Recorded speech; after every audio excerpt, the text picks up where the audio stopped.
Again, that was YMO in Behind the Mask, a fitting song given the latest outbreak of void sickness across the section of space.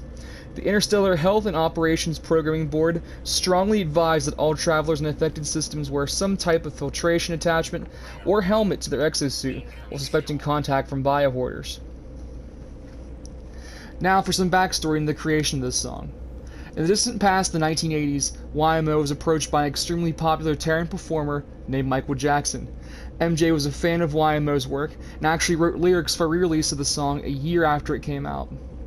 This song, unfortunately, was bogged down by the disputes between record executives from Japan and the United States and never saw the light of day until 2010, years after Michael Jackson's death. The Korvax's helmets, much like the aforementioned masks, conceal the identities of the automata behind them.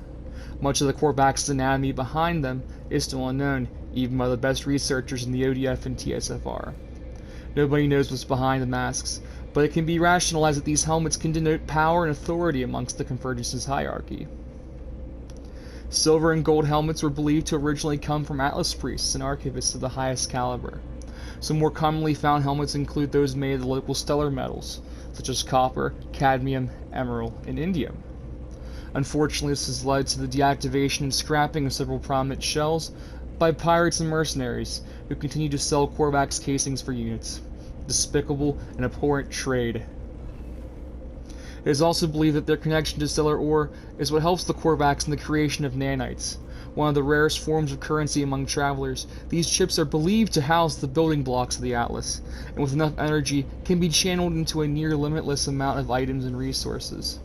The more fashion-forward amongst us use it to customize their exosuits and create furnishings for our bases. Their most practical usage is as upgrades and modifications for our starships, and with enough nanites anything is possible, including the creation of new life and brand new stars. Our next track is by Thomas Dolby, and although I think She Blinded Me with Science would probably be more fitting here, I prefer songs that are a bit more obscure. In the spirit of SEOTU, here's Radio Silence by Dolby.